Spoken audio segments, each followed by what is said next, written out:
Hello, my name is Anthony Sellers, and this is my close reading for week 4 on Jonah chapter 1, verse 17 through Jonah chapter 2, verse 10. I'm going to start off by reading the text in the New King James Version. It says in verse 17, "Now the Lord had prepared a great fish to swallow Jonah, and Jonah was in the belly of the fish for 3 days and 3 nights. Then Jonah prayed to the Lord his God from the fish's belly and said, I cried out to the Lord because of my afflictions, and he answered me.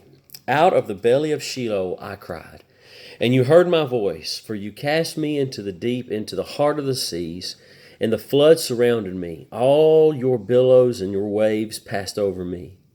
Then I said, I have been cast out of your sight, yet I will look again toward your holy temple.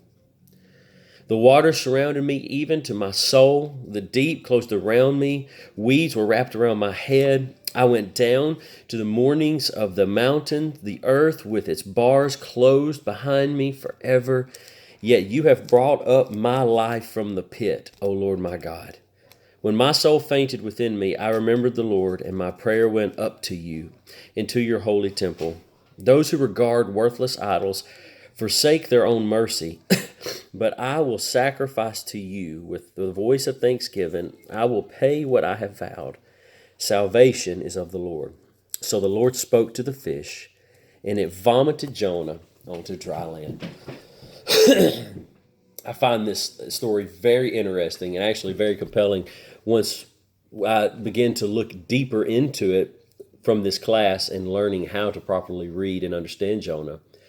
A lot of times people would probably just read this and see it as a something that was a standard reaction maybe for this situation. But if we look deeper, we'll see some really, really interesting key things. The first things that I want to bring out is the literary markers. And the first and foremost starts at the end of chapter 1 when it says, now the Lord had prepared a great fish to swallow Jonah.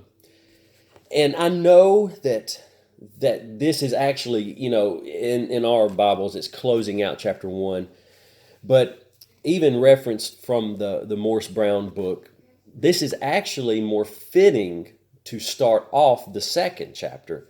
Because the first chapter is dealing with God's communication to Jonah and Jonah's reaction. And it should technically end there at the end when he's thrown overboard the ship.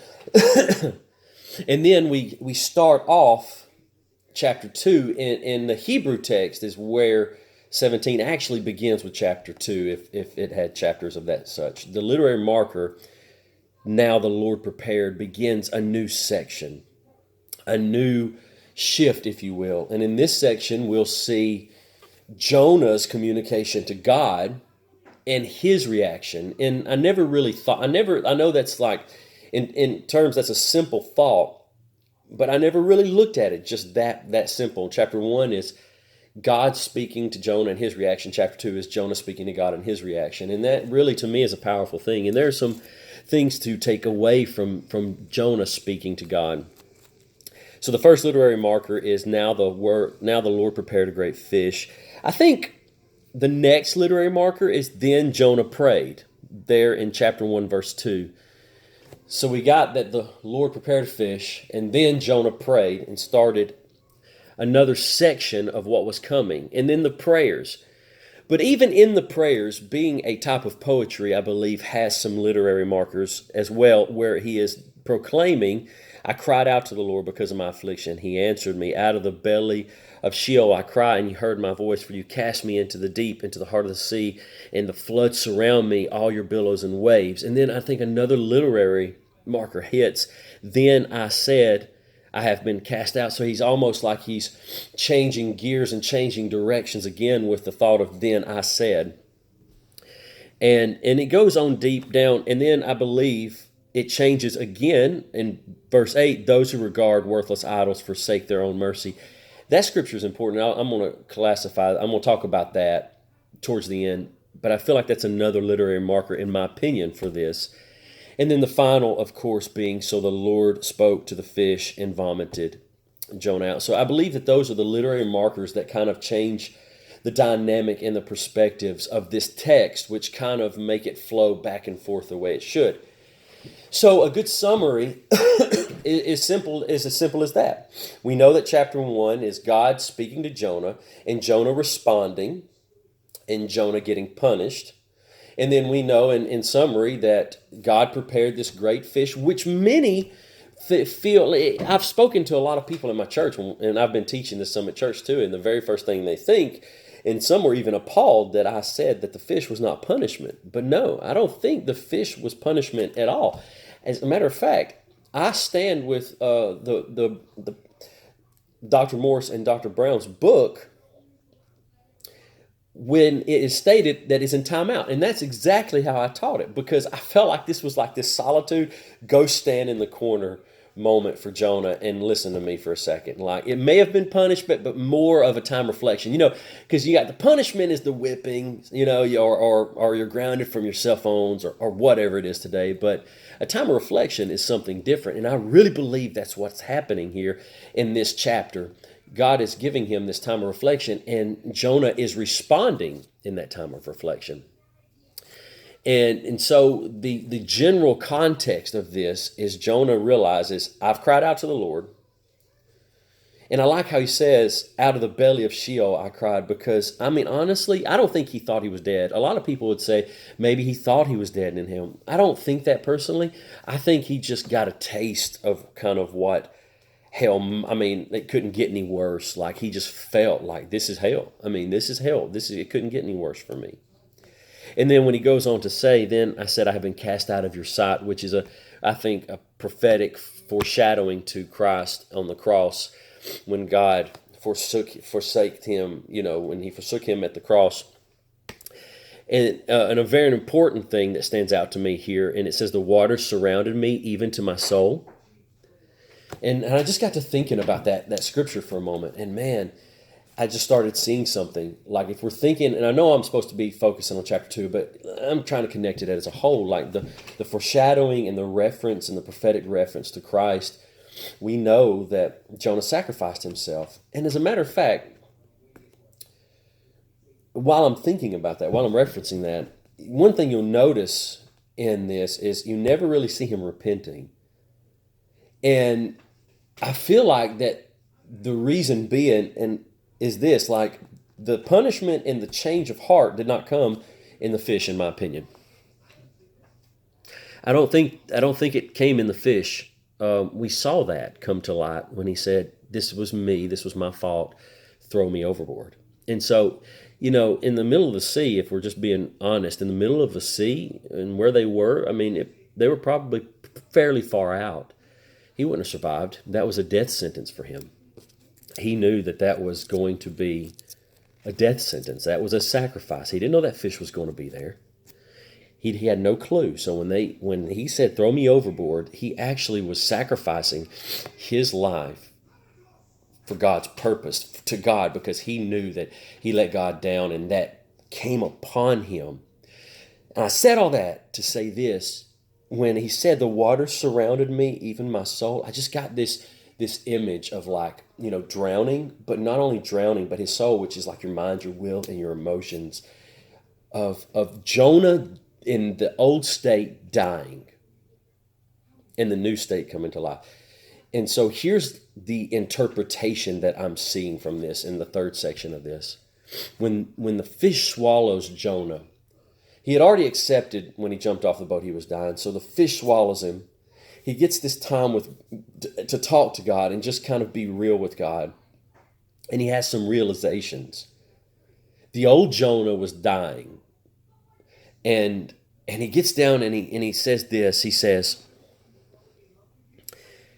in the midst of this, when he's talking about the deep closed around me, the weeds are wrapped around my head.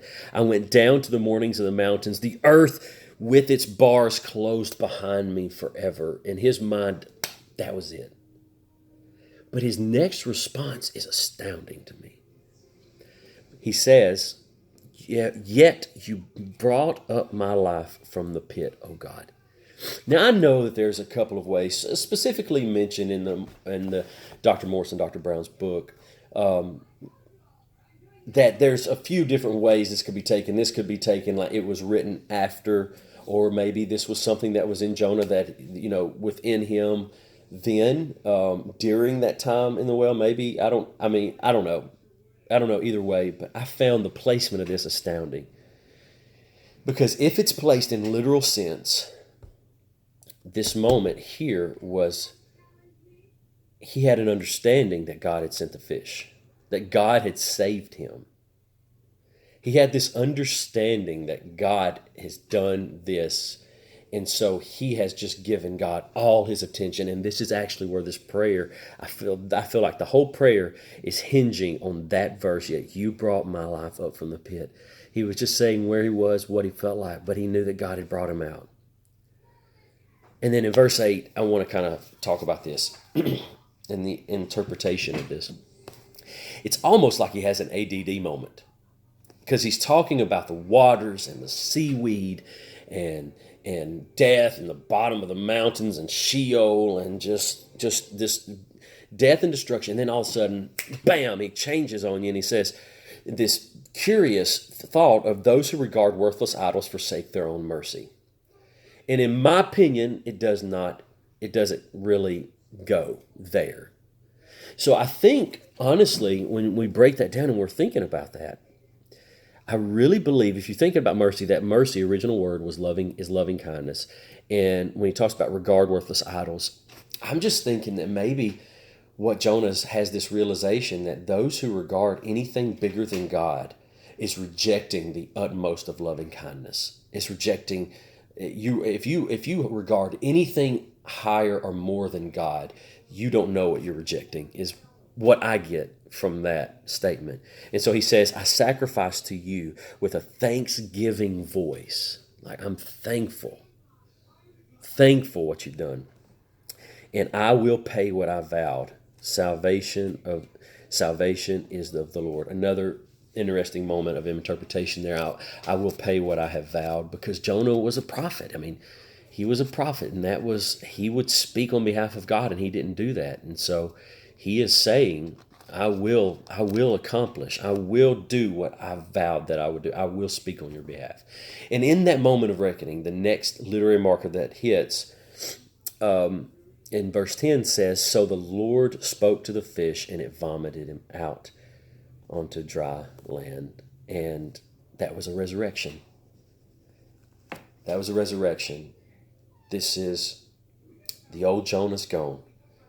The new Jonah has now been birthed in a resurrection moment, with a new mindset, with a new mission, with a heart after God. And I just thought that was really awesome in this text. So an application for this, I think, is actually probably common and simple, is that if we go to the scripture that says there is a way that seemeth right unto man, but then the end leads to destruction. I believe that we have to trust in the Lord with all of our heart. And we can't think that we know the right way. And if God is calling us to do something, then we have to sacrifice self. Thy will be done on earth as it is in heaven. That's not just like this blanket. That's like in me. And so that means the things that I want, the things that I think is right, all those things have to take second place to God. In other words, I have to sacrifice me to allow a resurrection of Him and His power to come out of me. And that only comes from a true death of me, so that He can live in me. Thank you, guys. God bless.